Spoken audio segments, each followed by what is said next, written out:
Nous allons créer le tableau de décomposition de la variance et plus spécifiquement, nous allons créer trois parties de tableau distinctes, l'une à la suite de l'autre. La première partie sera consacrée à l'effet principal du facteur inter, à savoir le facteur hyperactivité. Vous verrez que pour cette partie du tableau, on s'y prendra exactement de la même manière que dans le cadre des plans nichés.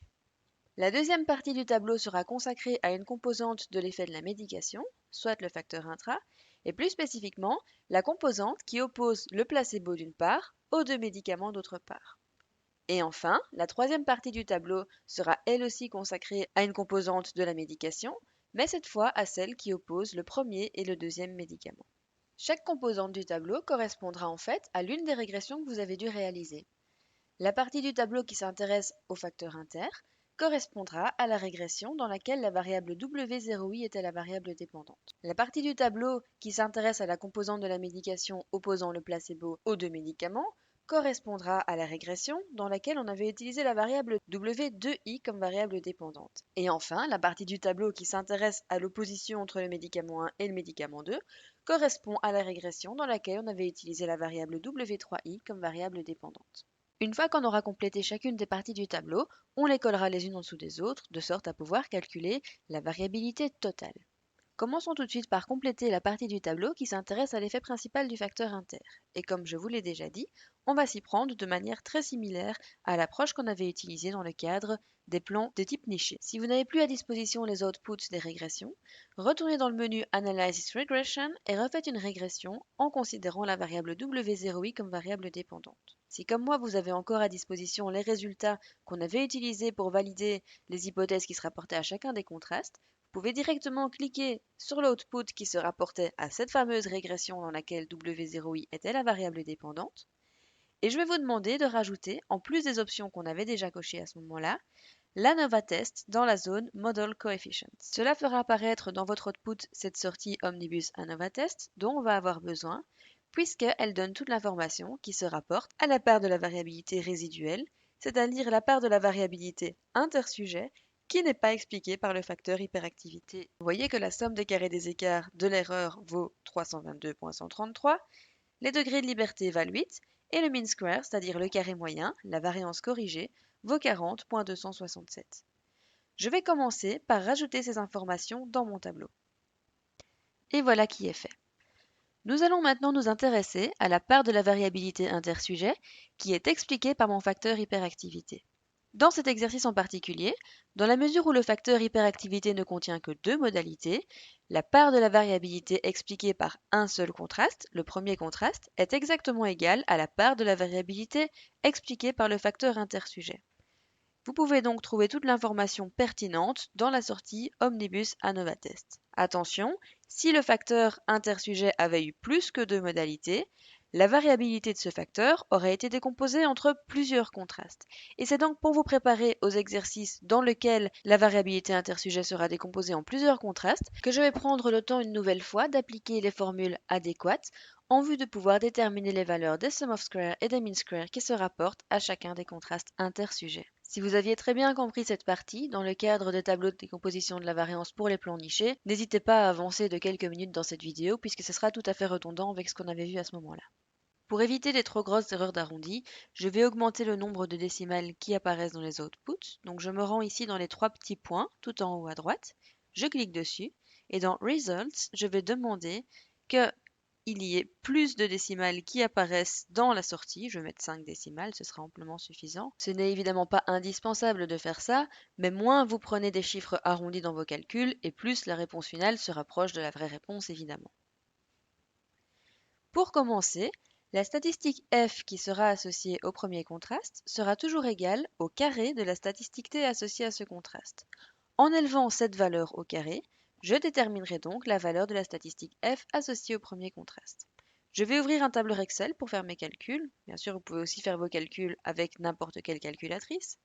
Et je vais introduire moins 0,97824 au carré. Et cela me donne 0,957. Vous voyez que, arrondi à 3 décimales, ça correspond bien à la valeur de la f qui apparaît dans le tableau ANOVA. Et la p-valeur qui est associée à la statistique f est heureusement exactement la même que la p-valeur qui est associée à la statistique t. voyez ici, 0.357, 0.357. Dans la mesure où on avait une hypothèse bilatérale pour le premier contraste, il n'est pas nécessaire de transformer la p-valeur fournie par le logiciel, c'est pourquoi j'ai retranscrit telle quelle la valeur 0.357. En ce qui concerne le degré de liberté, vous savez qu'il y a toujours un seul degré de liberté associé à un contraste. Si vous regardez votre sortie ANOVA, vous pouvez constater qu'en effet, il y a bien un seul degré de liberté sur la ligne qui se rapporte au premier contraste. À présent, nous allons déterminer les valeurs du carré moyen et de la somme des carrés des écarts. Vous savez que la statistique f est toujours un ratio entre deux sources de variabilité, avec au numérateur le carré moyen du facteur qui m'intéresse, et au dénominateur le carré moyen de l'erreur résiduelle. Je suis en train de vous dire que 0.957 est égal à ce que je recherche divisé par 40.267. Et du coup, en transformant cette équation, je peux dire que la valeur que je recherche est égale à 0.957 multiplié par 40.267. Je retourne dans mon tableur Excel et de nouveau pour limiter les erreurs d'arrondi, plutôt que de prendre 0,957, je vais prendre la réponse qui inclut un peu plus de décimales, soit celle-ci, et je vais la multiplier par 40.26667. Cela me donne 38.533 et comme vous pouvez le constater, c'est effectivement égal au mean square qui apparaît dans la sortie Omnibus ANOVA Test. Étant donné que le carré moyen est égal à la somme des carrés des écarts divisé par les degrés de liberté et que les degrés de liberté associés au contraste valent toujours 1, la somme des carrés des écarts sera exactement égale au carré moyen. Elle vaudra donc 38.533 également. On y est presque, il nous manque encore pour cette ligne la valeur du bêta et la proportion de réduction de l'erreur. En ce qui concerne la valeur du bêta, vous la connaissez déjà puisqu'on l'avait déjà calculée précédemment. Il s'agissait de la valeur du coefficient de régression partielle associé au premier contraste, divisé par la racine carrée du nombre de mesures répétées, soit divisé par la racine carrée de 3, ce qui donnait moins 1.133. La PRE, comme vous le savez, sera égale à la somme des carrés des écarts du contraste divisé par l'addition entre cette valeur et cette valeur, ce qui nous donnera 0.107. Pour finir, la variabilité intersujet totale va pouvoir être calculée à travers cette troisième et dernière ligne. Et en ce qui concerne la somme des carrés des écarts total intersujet, il suffira d'additionner 38.533 et 322.133. En effet, toute la variabilité intersujet se décompose entre la part qui est expliquée par le premier contraste et l'erreur résiduelle. Cette addition donne 360.666. Je peux additionner les degrés de liberté associés au premier contraste et à l'erreur, ce qui me donne 9. Pour les carrés moyens, par contre, je ne peux surtout pas additionner les deux carrés moyens. Je vais devoir diviser la somme des carrés des écarts par 9, ce qui donne 40.074. Nous allons à présent faire la même chose pour étudier la composante de l'effet de la médication qui oppose le placebo aux deux médicaments. Et vous verrez que ce sera très similaire à ce qu'on vient faire pour le facteur hyperactivité. Je me rends dans la partie de l'output qui se rapporta à la régression dans laquelle la variable W2I était la variable dépendante. Et dans la zone Model Coefficients, je vais cocher l'ANOVA test. Ce faisant, une sortie ANOVA apparaît et on voit ici apparaître ce qui se rapporte à la variabilité résiduelle, c'est-à-dire la part de tout ce qu'il y a comme différence entre le placebo et les deux médicaments qui ne s'explique ni par le deuxième ni par le quatrième contraste.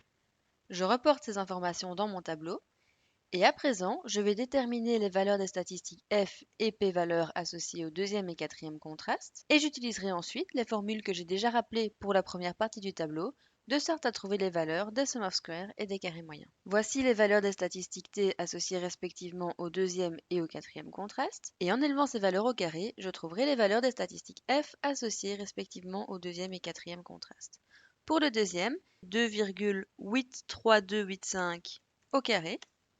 Et pour le quatrième contraste, moins 2,83285 au carré, ce qui donnera le même résultat. Je vais arrondir ceci à 3 décimales. Cela donne 8.025 pour les deux contrastes, ce que je reporte ici et ici. En ce qui concerne les p-valeurs, rappelez-vous qu'on avait défini des hypothèses de type unilatéral pour le deuxième et le quatrième contraste, et surtout que les résultats allaient bien dans le sens des attentes du chercheur.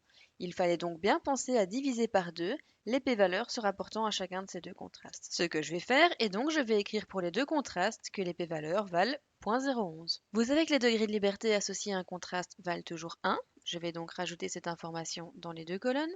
Et à présent, je vais pouvoir utiliser les informations dont je dispose pour calculer les carrés moyens et les sommes des carrés des écarts. Vous savez que le carré moyen du deuxième contraste sera égal à la statistique f du deuxième contraste multiplié par le carré moyen de l'erreur. Je vais donc faire ce calcul. Je me retrouve avec 8,025 multiplié par 7,983, ce qui donne 64.064. Bien sûr, je vais obtenir exactement le même carré moyen pour le quatrième contraste, dans la mesure où la statistique f associée au deuxième et au quatrième contraste sont identiques.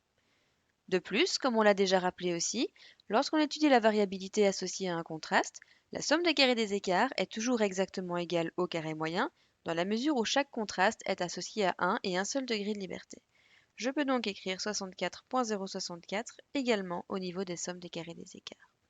Vous verrez que dans le corrigé, vous n'aurez pas nécessairement exactement les mêmes valeurs, parce qu'il y a peut-être des petits soucis d'arrondi. On doit encore rajouter les coefficients bêta ainsi que les PRE. Comme on l'avait déjà déterminé dans la vidéo précédente, les coefficients bêta seront égaux à 2.531 et moins 2.531, tous les deux divisés par la racine carrée de 6, puisque c'est cette racine carrée qu'on avait utilisée dans la création de la variable w de i. Et cela donnait 1.033 et moins 1.033. Les PRE partiels sont égales à la somme du carré des écarts de l'effet étudié divisé par l'addition entre la somme des carrés des écarts de l'effet étudié et la somme des carrés des écarts de l'erreur.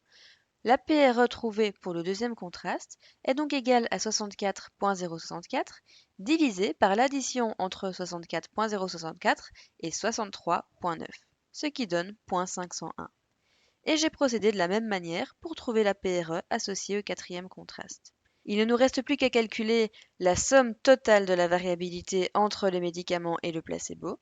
Et pour la somme des carrés des écarts, je peux tout simplement additionner les valeurs des sommes des carrés des écarts des différentes sources, à savoir 64.064 plus 64.064 plus 63.9. Je peux faire la même chose pour les degrés de liberté, et pour le carré moyen, par contre, je dois diviser la somme des carrés des écarts du total par 10, ce qui donne 19.203. Et voilà qui permet de terminer la partie du tableau de décomposition de la variance qui étudie la composante de la médication qui oppose les médicaments d'une part au placebo d'autre part. Voici la partie du tableau qui étudie la part de la variabilité de la composante de la médication qui oppose les deux médicaments entre eux. Je ne vais pas entrer dans le détail pour tous les calculs en vue de constituer ce tableau, simplement parce que le procédé est identique à ce que je viens d'expliquer pour la composante de la médication qui opposait le placebo aux deux médicaments. Je vous laisserai donc le soin de refaire ces calculs par vous-même. Par contre, je vais voir comment mettre tout ceci dans un seul et même tableau, afin d'avoir finalement la décomposition complète de la variabilité. Toute la partie que j'ai indiquée en rouge dans ce tableau est un copier-coller des trois parties de tableau qu'on vient de constituer. Celle qui se rapportait au facteur intersujet d'abord, celle qui se rapportait à la composante de la médication opposant le placebo aux deux médicaments, et celle qui se rapportait à la composante de la médication opposant les deux médicaments entre eux. Toute cette partie que j'encadre ici en rouge correspond à toute la variabilité intrasujet. Si je veux connaître le total intrasujet, je vais donc devoir additionner les sources de variabilité intrasujet. Nous avons le total pour la composante qui oppose le médicament au placebo, et nous avons ici le total pour la composante qui oppose les deux médicaments entre eux. En additionnant 92.028 et 28, je trouve donc le total intrasujet qui vaut 220.028. De nouveau, vous aurez peut-être des résultats un tout petit peu différents dans le corrigé, dus à des erreurs d'arrondi, mais tant que les réponses sont très proches, le principe est là. Pour les degrés de liberté, je peux faire pareil, je peux additionner 10 et 10, ce qui me donnera 20. Et pour le carré moyen du total intrasujet, je vais devoir diviser la somme des carrés des écarts par 20, ce qui donnera 11.001. Et enfin, pour connaître le total, eh bien, je vais devoir additionner les variabilités intersujet et intrasujet. Or, 360.666 plus 220.028 me donne 580.694 et 9 plus 20 me donne 29. Et voilà qui permet enfin de clôturer le tableau de décomposition de la variance.